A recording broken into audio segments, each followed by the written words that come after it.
The High Priestess raised her staff, and silence fell across the Temple of the Radiant Dawn like a shroud over a corpse.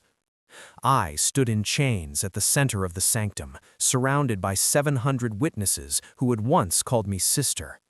The morning light streaming through the stained glass turned their robes into rivers of gold and crimson, but their faces held nothing but disgust. My own vestments had been stripped away. They dressed me in prisoner's gray, the color of sin and shadow. "Elara Veylin," the High Priestess's voice echoed off marble columns older than memory. "You have been found guilty of practicing the forbidden arts. You have invoked names that should remain silent. You have defiled the sacred texts with your questions and your doubts." I kept my chin high. My wrists ached where the iron pressed against bone, but I wouldn't give them the satisfaction of seeing me flinch. "You were gifted with brilliance," she continued, descending the steps toward me. Her silver mask gleamed, hiding the face I'd once loved like a mother's. "You could have been my successor. Instead, you chose darkness." The assembled priests and priestesses murmured their agreement. I recognized faces in the crowd. Mira, who'd shared my dormitory for 6 years, Brother Torin, who taught me the healing hymns, Acolyte Senna, who'd wept on my shoulder when her mother died. Now they looked at me like I was a plague rat. "I sought truth," I said, quietly. "That was my only crime." The High Priestess struck me across the face with the back of her hand. The impact sent stars across my vision. Someone in the crowd gasped, but no one moved to help me. "Truth?" she laughed, cold and sharp. "You sought power. You craved knowledge that was sealed for our protection. The Eclipsed Gods were banished for a reason, child. They are hunger and ruin. They are the void that swallows light." "They are half of creation," I whispered through split lips. "We worship the sun and ignore the moon. We praise the day and curse the night. But both are necessary. Both are—" Her staff cracked against the floor. The sound was like thunder in the sanctum. "Exile," she declared, "effective immediately. Elara Veylin, you are stripped of your rank, your title, and your name within these walls. You will be escorted beyond the pale threshold. If you are seen within the temple district again, the punishment is death." I felt something crack inside my chest. Not my ribs, something deeper. The part of me that believed in redemption, perhaps, or the part that had hoped they'd see reason. "You're making a mistake," I said, softly. "The signs are everywhere. The harvest fails, the wells run dry, the radiant dawn grows dimmer each year, and you refuse to ask why." "Remove her," the High Priestess commanded. 2 temple guards grabbed my arms. They were young men I'd healed after training accidents, whose fevers I'd broken with prayer and herb. Now they dragged me toward the great doors without meeting my eyes. The crowd parted as we passed. I heard someone spit. The sound of it hitting stone followed me out into the midday heat. The pale threshold marked the boundary between the sacred and the profane. Beyond it lay the outer reaches, 40 miles of scrubland and rocky hills before you reached the first farming village. No shelter, no water, just sun-bleached earth and whatever mercy the gods saw fit to grant. They removed my chains at the threshold, but kept my hands bound. A final humiliation. "Please," said the younger guard, his voice barely audible. "Don't come back. They'll really kill you if you do." I nodded. There was kindness in his warning at least, a small ember of the boy I'd known. Then they shoved me forward, and the great iron gates slammed shut behind me. I walked until the temple vanished behind the heat shimmer, walked until my throat turned to sand and my vision swam, walked until the sun began its descent toward the western hills, painting the sky in shades of blood and gold. When I finally collapsed beneath a twisted acacia tree, I wept. Not from pain or fear, but from rage so pure it felt like fire in my veins. They called me heretic for asking questions. They exiled me for seeking balance. They condemned me for reading texts they'd locked away and pretended didn't exist. But I read those texts. I studied the forbidden passages by candlelight while my sisters slept. I learned the names that were struck from the liturgy. I discovered that creation itself was a marriage of light and shadow, and our ancestors had worshipped both in equal measure. Until the schism, until the radiant dawn declared itself supreme and cast the eclipsed gods into silence, until balance became heresy. The first stars began to appear overhead. I raised my bound hands toward them, fingers splayed. I call to those who were silenced. I call to the shadows that birthed the light. I call to the forgotten half of the whole. Nothing happened. Of course nothing happened. I was a fool, cast out and dying of thirst, talking to empty sky. But then, the wind changed. It came from the east, carrying the smell of rain that shouldn't exist in this arid waste. The temperature dropped 10 degrees in a heartbeat, and the moon, the pale crescent moon that had been rising lazily above the horizon, began to bleed. Silver light poured from its surface like liquid metal, not the warm gold of the sun or the cold white of ordinary moonlight, but something between, something ancient, something that made my bones vibrate with recognition. The ropes around my wrists dissolved, not burned, dissolved, as if they'd never existed at all. I rose to my feet, trembling. The silver light intensified, flooding the landscape until every stone and bush threw shadows in 6 directions, and in those shadows, I saw movement, shapes forming, presences that had been waiting for someone to remember their names. You called, the voice like distant thunder in silk sliding over skin. After centuries of silence, one small voice finally called. A figure stepped from the shadows beneath the acacia tree, tall and draped in robes that seemed woven from the darkness between stars.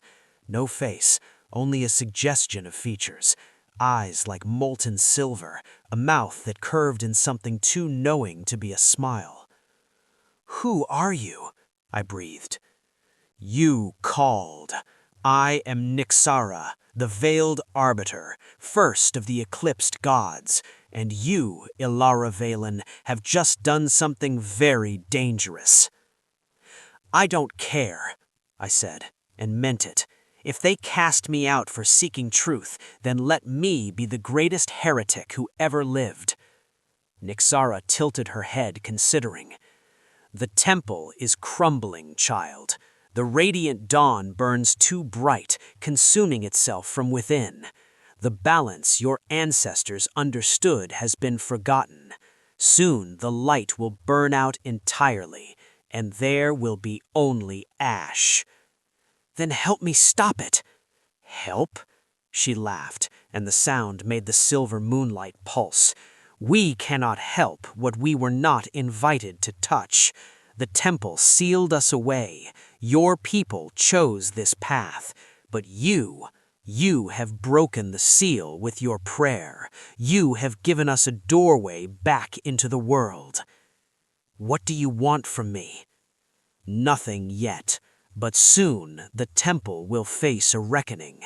When they come begging for salvation, when their holy fire turns to poison and their radiant dawn begins to consume them, remember that they cast you out.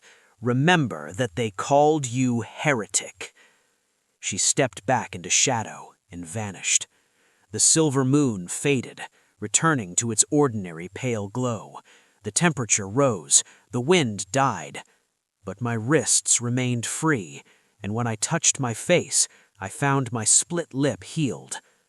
I turned toward the distant lights of the temple, just visible as a golden glow on the horizon. "Let them come begging," I whispered. "I want to see it." Then I set off into the night, no longer exiled, but hunting for answers in the dark places they'd forbidden. 3 days after my exile, I reached the village of Thornhearth. It was a farming settlement nestled in a shallow valley, 40 families who tithed grain to the temple and kept their heads down. I'd been here once before, years ago, to bless the well and heal a child's fever. They'd welcomed me then with flowers and fresh bread. Now, they slammed doors in my face. "We heard what you did," said the baker's wife through a crack in her doorway. Her eyes were wide with fear. "Heretic, dark practitioner, we want no part of your curse." I stood in the village square, dizzy from hunger and sun, while people drew their children indoors and shuttered their windows. Only one person approached, an old woman with silver hair and hands gnarled by arthritis. "You look half dead," she said bluntly. "Come inside before you collapse." Her name was Mara. Her cottage smelled of dried herbs and wood smoke. She sat me at her table and served me water and hard cheese without asking questions until I'd eaten my fill. "You say you practice forbidden magic," she said finally. "I asked forbidden questions, not the same thing." "Isn't it?" Mara refilled my cup. "I'm old enough to remember when the priests spoke of both suns and moons, when balance was taught, not denied. But the temple changed 30 years ago. New leadership, new doctrine. They sealed the old texts and declared the Eclipsed Gods anathema." I looked at her sharply. "You remember the old ways?" "Some of us do. We just know better than to speak of it." She leaned forward, lowering her voice. "The wells are drying up, girl. Not just here, everywhere. The crops wither no matter how much we tend them. The temple sends priests to pray over the fields, but their blessings do nothing. We're dying slowly, and they offer us nothing but empty promises. Because they've rejected half of creation, the radiant dawn alone cannot sustain life. Light without darkness burns everything it touches. Can you fix it?" I laughed bitterly. "I'm an exile with no power and no resources. What could I possibly do?" "You survived the outer reaches. That's more than most could manage." Mara's eyes were shrewd. "And there's something different about you now. I can see it. You've touched something the temple fears." I thought of the silver moon, bleeding light, of Nexara's voice in the darkness, of the seal breaking at my whispered prayer. I need to find the old places, the shrines that were abandoned, the sites where both gods were worshipped together. If the balance can be restored, that's where I'll find the knowledge. "There's a place," Mara said. 3 days north, the ruins of the twin altars, but it's dangerous. Bandits use it as a hideout, and the temple patrols to ensure no one performs the old rites." "I'll risk it." She nodded and rose, moving to a wooden chest in the corner. When she returned, she carried a worn leather satchel and a small clay jar. "Supplies for the journey, and this." She unscrewed the jar, revealing a dark salve that smelled of night-blooming flowers and something metallic. "My grandmother made it. She called it moon shadow balm. It hides you from searching eyes. Rub it on your temples and throat before dawn and dusk." I took the jar with trembling hands. "Why are you helping me?" "Because I'm tired of watching my grandchildren starve while the temple hoards grain and tells us to pray harder." Her expression hardened. "And because someone needs to tell them they were wrong." I left Thornhearth before sunrise, moving north through terrain that grew increasingly wild. The scrubland gave way to rocky hills, covered in thorn bushes and twisted pines. I saw no one for 2 days, just vultures circling overhead and the occasional fox disappearing into the underbrush. On the 3rd morning, I found the ruins. They stood at the convergence of 2 dry riverbeds, half buried in sand and vine. Twin altars, just as Mara had said, one of white marble, one of black obsidian. They faced each other across a circular courtyard, their surfaces carved with intricate symbols that made my heart race with recognition. I'd seen these symbols in the forbidden texts: sun and moon, day and night, creation and dissolution, the eternal dance. but the courtyard wasn't empty. 6 people were camped among the ruins, their horses tethered to a crumbling pillar. Bandits, judging by their mismatched armor and wary postures. They looked up as I approached, hands moving to weapons. "Wrong place, temple girl," said their leader, a scarred woman with a crossbow. "Turn around and you might live." "I'm no temple girl," I replied. "They exiled me 3 days ago."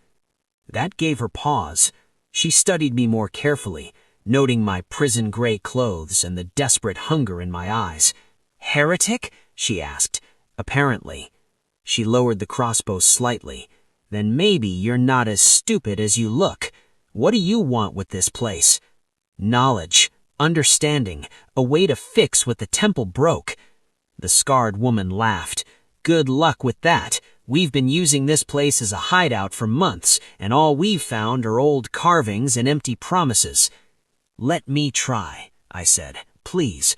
If I fail, you lose nothing. If I succeed, you might find the world becomes kinder to people like us." She exchanged glances with her companions. One of them shrugged. "Your funeral," the leader said, "but if you attract temple patrols, we're leaving you here to deal with them." I nodded and moved to the center of the courtyard, standing between the twin altars. The sun was directly overhead, casting no shadow. Perfect balance between day and night. I raised my hands, palms up, and spoke the words I'd memorized from the forbidden texts, the old tongue, the language that predated the schism. "I call to the light that births the day. I call to the shadow that cradles the night.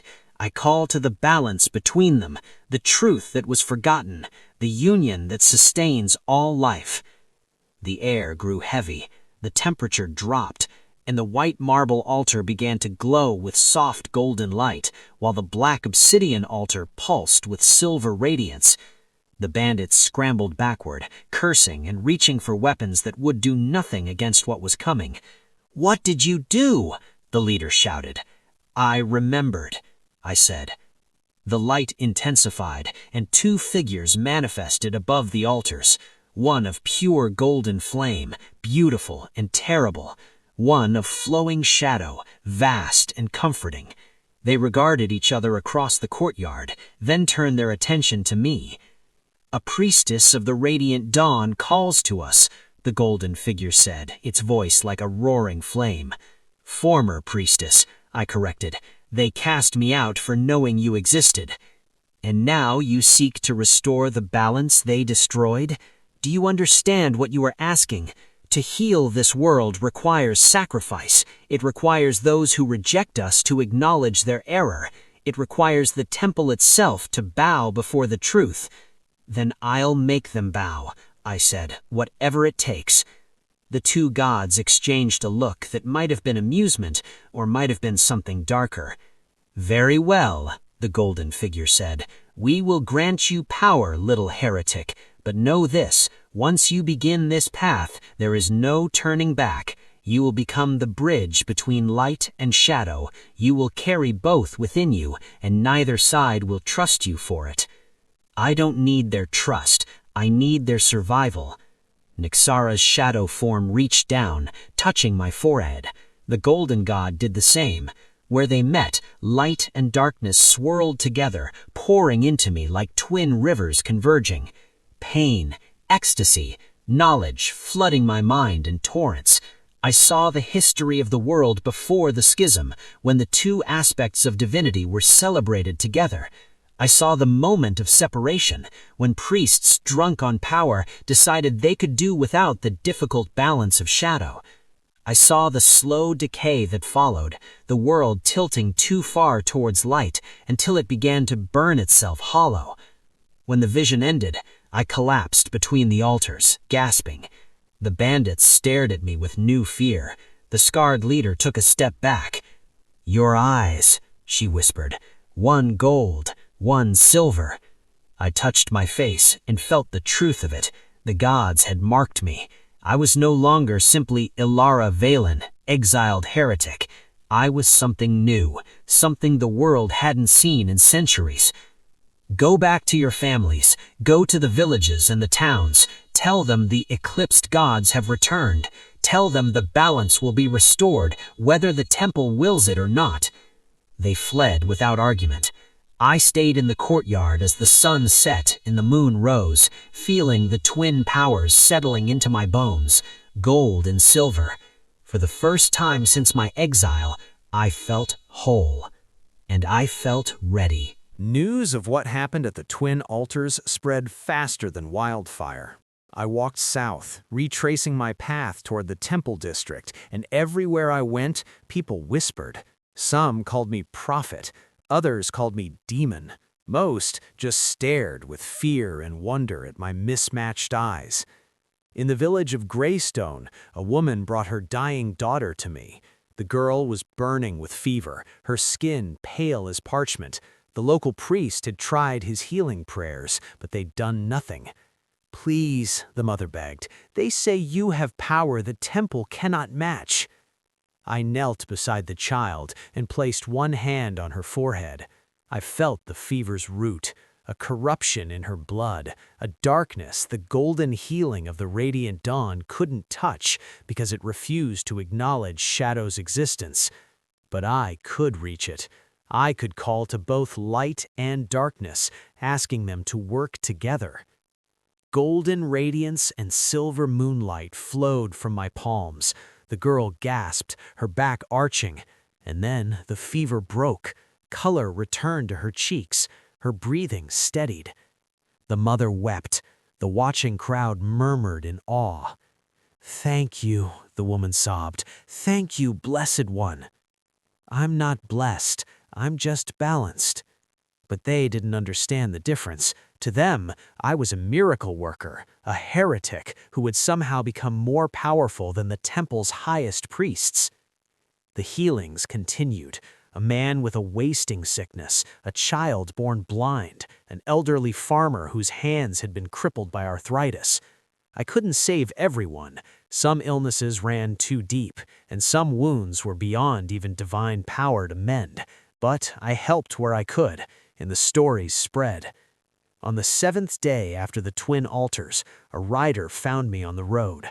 She wore the crimson and gold of a temple messenger, but her horse was lathered with sweat and her eyes were wild. "The High Priestess summons you," she said without preamble. "The temple faces catastrophe. She requests your presence." I laughed. It wasn't a kind sound.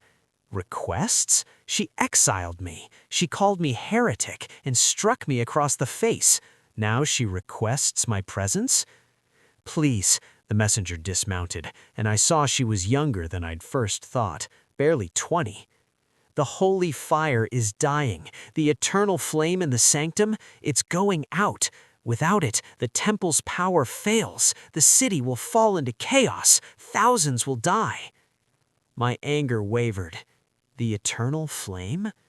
It's been burning for 1,000 years. It's the heart of the radiant dawn's blessing. But 3 days ago, it began to dim. The High Priestess tried every rite, every prayer. Nothing works. The flame keeps shrinking. I thought of Nixara's words at my exile. When their holy fire turns to poison and their radiant dawn begins to consume them, remember that they cast you out. This was the reckoning she'd promised. "I'll tell the High Priestess I'll come, but I make no promises. If the flame dies, perhaps it's meant to." The messenger's face went white, but she nodded and remounted her horse. The temple city of Aranthus rose from the plains like a golden crown, its walls gleaming in the afternoon sun. I'd lived within those walls for 12 years, studying and praying and believing in the righteousness of the radiant dawn. Now I walked through the gates as an outsider, and the guards watched me with barely concealed fear. The city was in chaos. People crowded the streets, their faces tight with worry. Vendors had closed their stalls. Children weren't playing in the squares. Everyone could feel it, the weakening of the divine presence that had protected them for centuries. The temple itself loomed at the heart of the city, a massive structure of white marble and gold. I climbed the steps I'd once climbed as a novice, but this time no one tried to stop me. The priests I passed pressed themselves against the walls, their eyes following my heterochromatic gaze with terror. The High Priestess waited in the sanctum, surrounded by her inner circle. She'd removed her silver mask, and for the first time I saw the full weight of her age. She was 73, ancient by most standards, and the strain showed in every line of her face. Behind her, the eternal flame guttered in its golden brazier. It had shrunk to barely the size of a candle flame, flickering weakly. "Elara," she said, and her voice was hoarse. "Forgive me." The words struck me like a physical blow. I'd expected arrogance, demands, orders, not this quiet plea. "You called me heretic. You cast me into the desert to die." "I was wrong." She stepped forward, her hands outstretched. "I was terrified of what you represented. Change, questions, the possibility that everything I'd built my life on was incomplete. So I silenced you, and in doing so, I silenced the truth. The flame is dying because the balance is broken. You've tried to sustain the light alone, without the shadow to give it depth and meaning. It's burning itself out. Then help us restore it, please. I will recant every judgment against you. I will acknowledge the Eclipsed Gods before the entire congregation. I will change the doctrine. Just save the flame." I looked at the dying fire, feeling the twin powers within me stirring. I could feel the flame's desperation, its hunger for something it had been denied for too long. Not more light, it had too much light. It needed darkness to give the light purpose. "If I do this," I said slowly, "everything changes. The temple must truly worship both aspects. No more sealing texts, no more declaring half of creation anathema. Balance becomes the foundation of every prayer, every rite, every teaching." "Agreed," she said without hesitation. "Anything, just don't let the flame die." I approached the brazier. The assembled priests watched in silence, some with hope, others with barely concealed resentment. I could feel their fear radiating like heat. I placed both hands on the golden rim of the brazier and closed my eyes. "I call to the light that burns in this flame. I call to the shadow that gives the light meaning. I call to the balance you once knew before you were torn apart." Golden fire and silver moonlight flowed from my palms. The dying flame flared, growing brighter, but now it wasn't pure gold. Threads of silver wove through it, creating patterns of light and shadow that danced together in perfect harmony. The flame stabilized, growing to twice its previous size, but more than that, it felt different, richer, more complete, as if it had been starving for centuries and had finally been fed. The sanctum filled with gasps and whispers. Some priests fell to their knees, others wept. The High Priestess stared at the transformed flame with wonder and something like grief. "What have we done?" she whispered. "What did we deny for so long?" "Everything," I said, "but it's not too late to choose differently." She turned to me, and I saw genuine remorse in her ancient eyes. "Will you stay? Will you help us learn the old ways? Teach us what we forgot?" I wanted to say no. Part of me wanted to walk away and let them struggle with the consequences of their choices, but I looked at the flame, at the beautiful interplay of light and shadow, and I thought of all the people who would suffer if I turned my back now. "I'll stay," I said, "but I won't be your subordinate. I speak for the Eclipsed Gods now, just as you speak for the Radiant Dawn. We rebuild this temple together, or not at all." "Agreed." She extended her hand. I clasped it, sealing the pact. But as we shook, I felt a disturbance, a wrongness rippling through the temple's foundations. The flame flickered despite my healing, and the High Priestess's eyes widened in alarm. "What's that?" she breathed. I closed my eyes, reaching out with the twin powers, and I felt it, a presence approaching the city, something vast and hungry, drawn by the sudden resurgence of divine power, something that had been waiting for centuries for exactly this moment. "We have a problem," I said quietly. "The balance draws not just harmony, but also opposition. By healing the flame, we've announced our presence to everything that feeds on imbalance." "What's coming?" I opened my eyes and met her gaze. Judgment. The creature arrived at sunset. It came from the eastern waste, a thing of shifting darkness and hunger given form. The guards on the wall saw it first, a shadow that moved against the wind, growing larger with each moment. By the time they rang the alarm bells, it was already at the gates. I stood on the temple's highest balcony, watching the thing approach. It was immense, easily 50 feet tall, its body composed of writhing shadows that occasionally resolved into faces screaming silently before dissolving back into formless dark. This was a Void Eater, a creature born from the imbalance itself, pure negation made manifest. "What is that thing?" The High Priestess stood beside me, her face ashen. "A consequence," I said. "When the temple rejected shadow, it didn't destroy it. It just pushed it away, concentrated it, let it fester and grow hungry. This creature is what happens when darkness is denied so long it becomes corruption. Can you stop it? I don't know."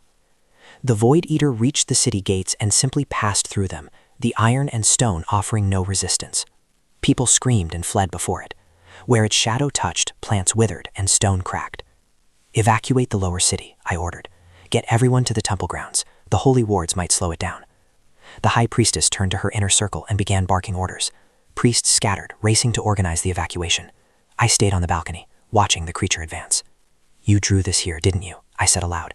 "By calling to both light and shadow, by healing the flame, I made a beacon that attracted you." The Void Eater didn't respond in words, but I felt its attention fix on me. Hunger, rage, the desperate need to consume and unmake everything that had rejected it. I couldn't fight this thing with light alone, but I also couldn't fight it with pure shadow. That would just be feeding it what it wanted. I needed something else, something the temple had forgotten how to do. I needed to transform it. The evacuation took an hour. By then, the Void Eater had consumed 3 city blocks, leaving nothing but NG husks of buildings behind. The temple wards did slow it, but not by much. It would reach the sanctum by midnight. I gathered everyone in the great courtyard, priests, soldiers, civilians who had nowhere else to go, nearly 5,000 people, all looking at me with desperate hope. "This creature is made of rejected darkness," I told them, "the temple's centuries of denial given form. I can't destroy it by opposing it, but I might be able to heal it, transform the corruption back into natural shadow." "How?" asked Captain Vorn, the city's military commander. He was a grizzled veteran with scars covering his arms and doubt etched into his face. "By making it remember what it was before the corruption, by singing it the prayers that were forbidden, but I'll need help."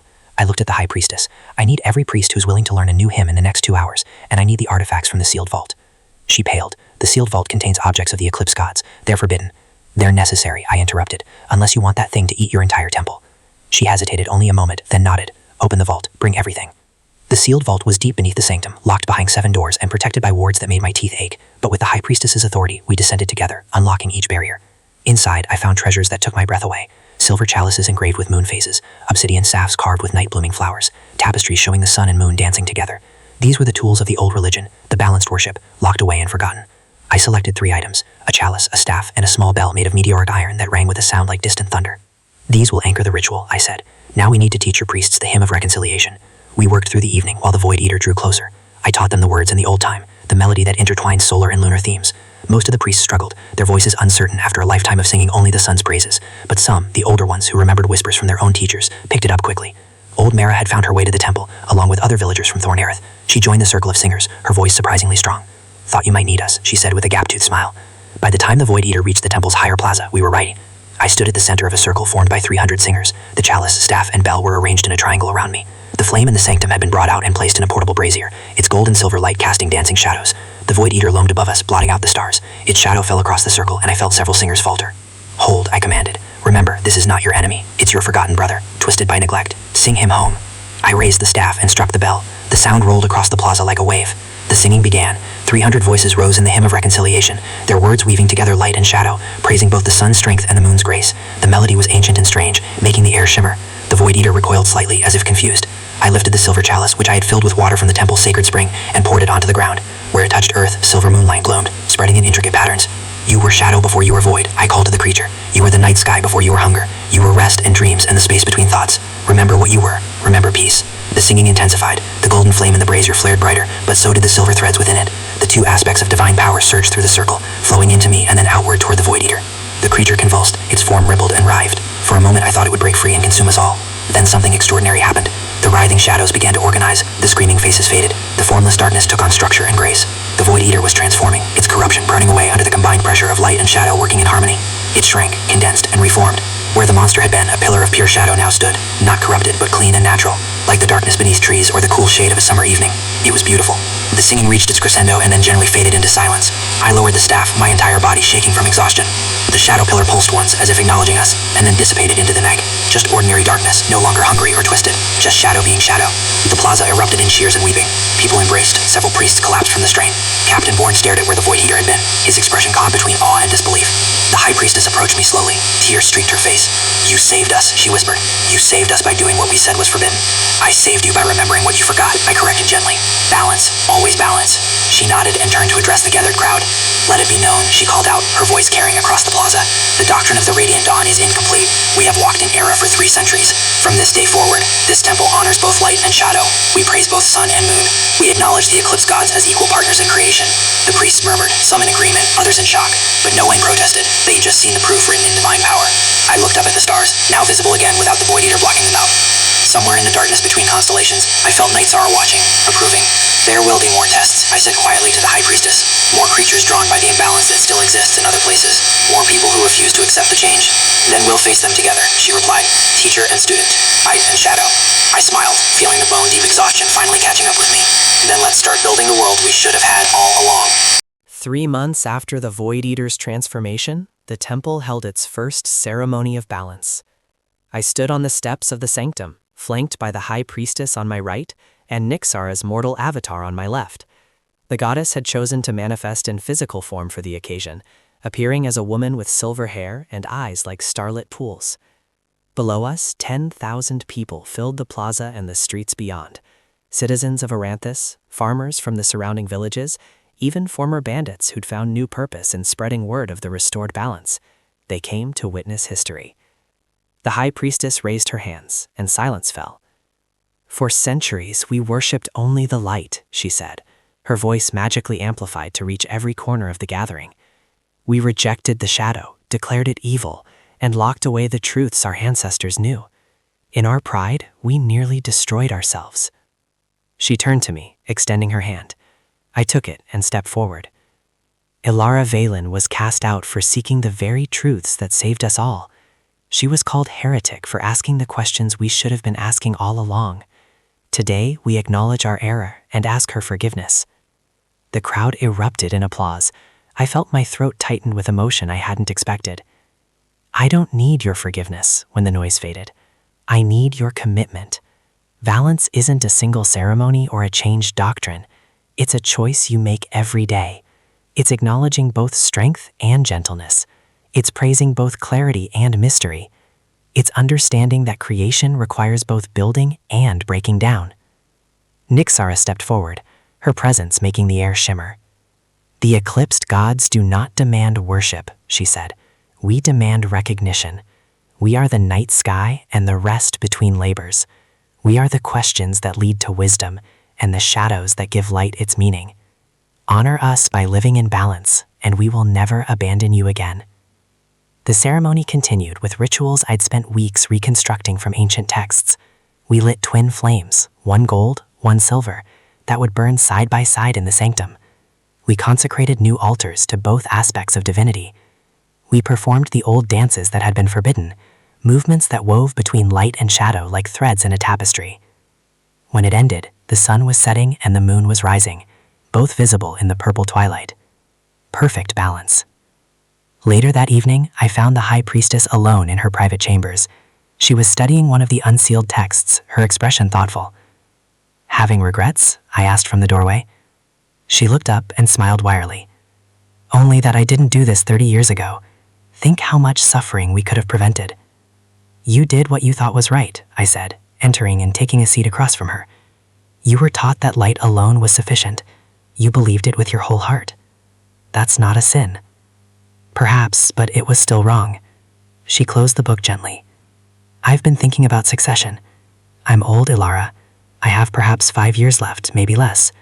The temple will need new leadership. You want me to take your place? I want you to consider it. You bridge both worlds. You carry both powers. You've proven yourself capable of extraordinary wisdom and courage. I shook my head. I'm not a politician or an administrator. I'm a seeker, a wanderer. I'm better suited to traveling and teaching than sitting in council chambers. Then what do you propose? Shared leadership. A council of both light and shadow, making decisions together. No single person holding absolute authority. That's how imbalance happens, when one voice dominates all others. She considered this, then nodded slowly. A council, I like that. We'll begin forming it immediately. Over the following months, change rippled outward from Aranthus like waves from a dropped stone. Other temples began reopening their sealed vaults. Scholars rediscovered ancient texts and shared them freely. New rituals blended solar and lunar elements, and the land itself seemed to respond. Wells that had been dry for decades suddenly ran clear. Crops that had withered came back stronger. The air itself felt more alive. But not everyone welcomed the change. In the eastern provinces, a coalition of conservative priests rejected the new doctrine. They called themselves the Pure Light Faithful, and they declared the Aranthus temple corrupted by darkness. Skirmishes broke out. A few temples were burned. People died defending the balance. I traveled east with a contingent of priests and soldiers to negotiate peace. It took weeks of careful diplomacy, but eventually we reached an accord. The eastern temples would maintain some of their traditional practices, while acknowledging the legitimacy of shadow worship. Compromise, not domination. This is exhausting, I said to Mara one evening as we camped on the road back to Aranthus. Every time we solve one problem, 3 more appear. That's life, girl, she replied, stirring a pot of stew over the campfire. Balance doesn't mean everything's peaceful. It means you've got the tools to handle whatever comes. She was right, of course. The world wasn't suddenly perfect, but it was more whole than it had been. More honest, more capable of facing its contradictions. A year after my exile, I returned to the pale threshold. The twisted acacia tree where I'd collapsed was still there, stubbornly alive despite the harsh conditions. I sat beneath it, running my fingers over the rough bark. You called to us here, Nyxara said, appearing beside me without fanfare. I was desperate and angry, I said. I didn't know what I was doing. The best prayers rarely do, she settled beside me, her form solid and warm despite being made of shadow. You've changed the world, Elara. The balance will hold for centuries now because of your courage. Or until someone decides one aspect is superior again, I said dryly. People have short memories. Then you'll remind them. You and the generations you teach. Balance is a story that needs retelling in every age. I looked out across the scrubland, toward the distant golden glow of Aranthus. My home now, in a way it had never been before. The High Priestess asked me to write down everything that happened. The exile, the awakening, the siege. She wants it preserved in the temple archives. Will you? Maybe, though I'll probably change the ending. Oh, Nyxara's eyes glinted with amusement. How so? I'll make it clear that this isn't really an ending at all. It's just the beginning of a longer story. One that doesn't belong to me alone, but to everyone who chooses balance over extremism. That's very wise. I learn from the best, I said, bumping her shoulder gently with mine. We sat in companionable silence as the stars emerged overhead.